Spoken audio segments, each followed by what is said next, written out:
السلام عليكم ورحمة الله وبركاته. اللهم صل وسلم وبارك على سيدنا محمد أفضل الخلق وأحسن.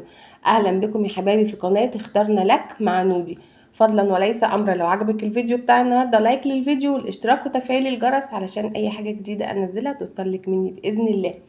النهاردة هنعمل مع بعض كيك البسبوسة أو كيك الرواني، يعني على حسب ما تسمى.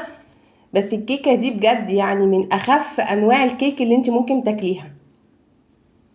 بصوا عاملة ازاي، كأنك بتاكلي قطعة بسبوسة مش قطعة كيك. بجد طعمها تحفة وريحتها جميلة جميلة جميلة. بصي بتكلك عليها هشة ازاي وطرية، وتدوب في الاكل دوب يعني فظيعة. بصوا التسوية من تحت ومن الجناب. بصي بوريها لك، بقرب لك الكاميرا ليها ازاي. يعني بجد من احسن انواع الكيك اللي ممكن تعمليها وسريعة وما بتاخدش وقت. بصوا التسوية بتاعتها من تحت شبه البسبوسة، كأنك بتاكلي قطعة بسبوسة بس هشة ومرتفعة. بصي يلا مع بعض نشوف مقاديرها ونشوف الخطوات بتاعتها. معايا هنا في المقادير كوباية لبن، كوباية سميد، كوباية ونص دقيق، نفس الكوباية اللي هتشتغلي بيها هتعايري بيها. ومعايا هنا نص كوباية سكر. انا ليه حطيت نص كوباية سكر؟ لان لسه هحط لها شربات او اللي هو القطر. ودي معلقة كبيرة بيكنج باودر وبيضتين وفانيليا، وبيضتين وفانيليا ورشة ملح، بس انا نسيت احطها في المكونات، رشة ملح صغيرة. ودي كوباية زيت صغيرة. اول حاجة عملتها حطيت البيضتين مع الفانيليا مع نص كوباية السكر وهسيبهم في العجان يتضربوا شوية.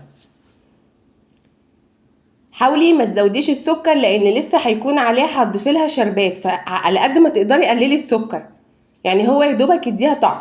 وفي المكونات كان في كوباية جوز هند، في المكونات كان في كوباية جوز هند. بعد ما اتضرب السكر بالفانيليا بالبيضتين نزلت بكوباية اللبن ونزلت بكوباية الزيت، وبعد كده هنزل بكوباية جوز الهند. يبقى هتحطي كل المكونات كلها على بعض. يبقى بعد اللبن وبعد الزيت بتضيفي كوباية جوز هند مع نص كوباية السكر مع البيضتين مع الفانيليا مع رشة الملح الصغيرة. هنا بقى هنزل بكوباية السميد. كوباية السميد قد كوباية الدقيق، خلي بالك نفس الكوباية اللي هتعايري بيها السميد هتعايري بيها الدقيق، وكوباية ونص دقيق.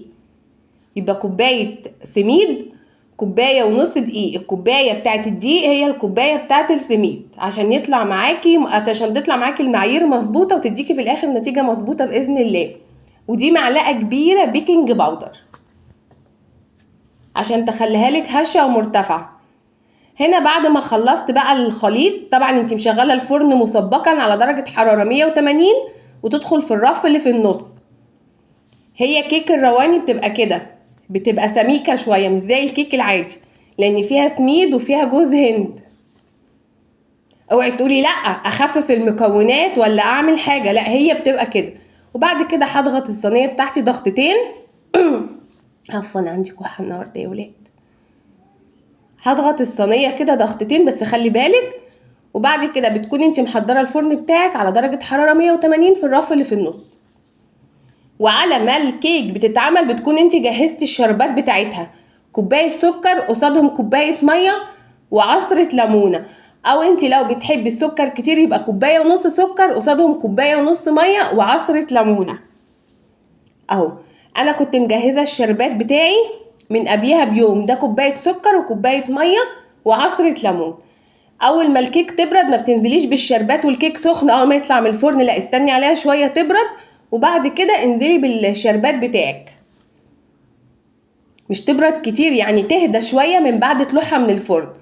وهنا جبت جوز الهند بتاعي وحطيت عليها من فوق. لو انت مش بتحبي جوز الهند ما تستخدمهوش، بس بيديها ريحه وطعم جنان.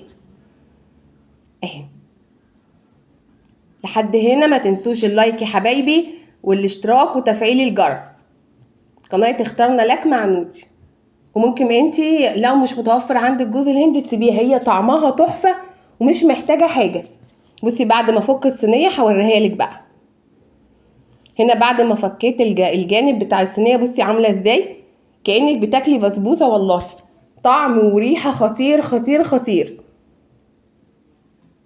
وزي ما انا قطعتها وشفتوها في اول الفيديو معايا. وبالهنا والشفا يا حبايبي اللي يجرب كيكة الرواني بطريقة نودي، وان شاء الله تطلع معاكي مظبوطة لو اتبعتي خطوات ومقادير نودي.